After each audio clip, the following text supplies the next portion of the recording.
কতজন নারী 2023 সালে বেগম রোকেয়া পদক পেয়েছেন? উত্তর হবে 5 জন। বাংলাদেশ কত সালে আন্তর্জাতিক শ্রম সংস্থার সদস্যপদ লাভ করে? উত্তর হবে 1972 সালে। ইন্টারন্যাশনাল লেবার অর্গানাইজেশন ILO এর সদর দপ্তর সুইজারল্যান্ডের জেনেভায়। বাংলাদেশের অভিবাসী নারী শ্রমিকদের সর্বাধিক গন্তব্যস্থল সৌদি আরব। হিরি স্থলবন্দরটি বাংলাদেশে কোথায় অবস্থিত?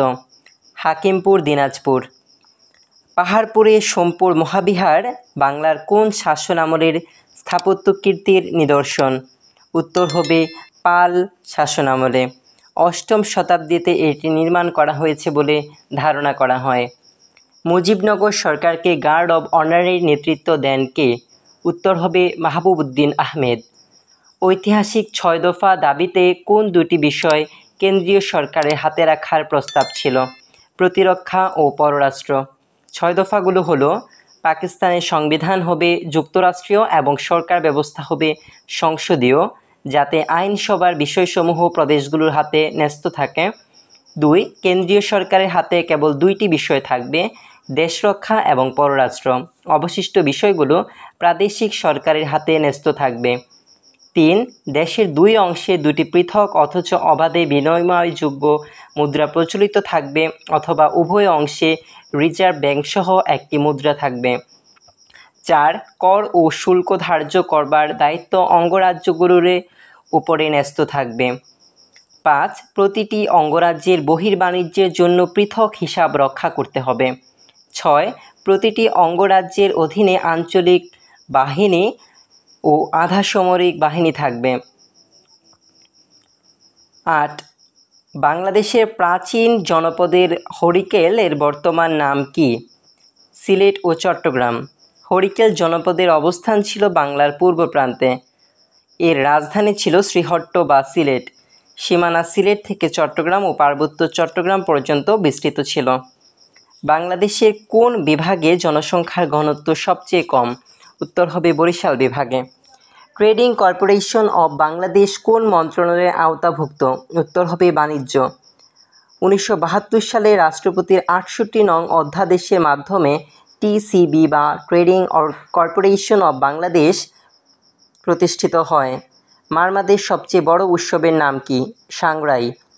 চাকমাদের বিজু বর্ষবরণ, গারুদের ওয়ানগালা ধর্মীয়। বিশ্বকাপ ক্রিকেট 2023-এ বাংলাদেশি কোন খেলোয়াড় সর্বোচ্চ রান করেন? মাহমুদুল্লাহ রিয়াদ।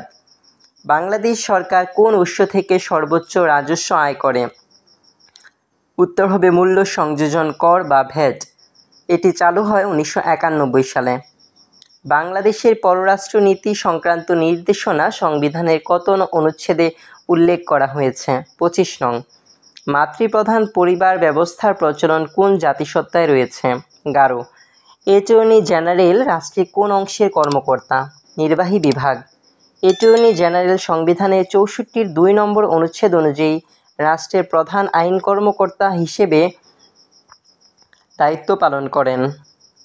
বাংলাদেশে কোন নদী কার্প জাতীয় মাছের রেণুর প্রধান উৎস? উত্তর হবে হালদা নদী।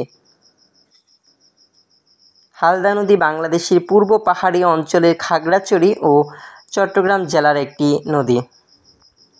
নদীটি বাদনাতলী ইউনিয়নের পাহাড়ি এলাকা থেকে উৎপন্ন। বদ্বীপ পরিকল্পনা 2100-এ কয়টি ভৌগোলিক হটস্পট নির্ধারণ করা হয়েছে? উত্তর হবে 6টি। বদ্বীপ পরিকল্পনা বাস্তবায়নে যে 6টি জায়গাকে বাংলাদেশ বেশি গুরুত্ব দিচ্ছে সেগুলোকেই হটস্পট বলা হয়। সমগ্র দেশকে মোট 6টি হটস্পটে বিভক্ত করা হয়েছে। এগুলো হলো উপকূলীয় অঞ্চল, বরেন্দ্র ও খরাপ্রবণ অঞ্চল, হাওর এবং আকস্মিক বন্যাপ্রবণ এলাকা, পার্বত্য অঞ্চল এবং নগর এলাকা। বাংলাদেশের সংবিধান প্রণয়ন কমিটির একমাত্র নারী সদস্য কে ছিলেন? উত্তর হবে রাজিয়া বানু। কৃষ্ণগহ্বর নিয়ে কোন বাঙালি বিজ্ঞানী গবেষণা করেছেন? জামাল নজরুল ইসলাম। কোন ক্ষেত্রে অবদানের জন্য প্রধানমন্ত্রী শেখ হাসিনা 2016 সালে প্ল্যানেট 50-50 চ্যাম্পিয়ন পদক পান? নারীর ক্ষমতায়ন। বাংলাদেশের দ্বিতীয় প্রেক্ষিত পরিকল্পনার মেয়াদ কবে শেষ হবে? 2041 সালে। 2022-23 অর্থবছরে বাংলাদেশ কোন দেশ থেকে পণ্য রপ্তানি বাবদ সবচেয়ে বেশি আয় করেছে? উত্তর হবে যুক্তরাষ্ট্র। বাংলাদেশের নবীনতম নদী কোনটি? জিঞ্জিরাম। জিঞ্জিরাম নদীটি কুড়িগ্রাম জেলায় অবস্থিত। এটি প্রায় মরা নদী ছিল, পরবর্তীতে খনন করার মাধ্যমে নতুন রূপে ফিরে এসেছে, তাই এটিকে বাংলাদেশের নবীনতম নদী বলা যায়। মুজিব একটি জাতির রূপকার চলচ্চিত্রের পরিচালক কে? শ্যাম বেনেগাল। বঙ্গবন্ধু শেখ মুজিবুর রহমান জাতিসংঘের সাধারণ পরিষদে 1974 সালের কোন মাসে বাংলায় বক্তৃতা দেন? উত্তর হবে সেপ্টেম্বর মাসে। বঙ্গবন্ধু শেখ মুজিবুর রহমান 1974 সালের 25শে সেপ্টেম্বর জাতিসংঘের 29তম সাধারণ পরিষদে বাংলায় ভাষণ দেন।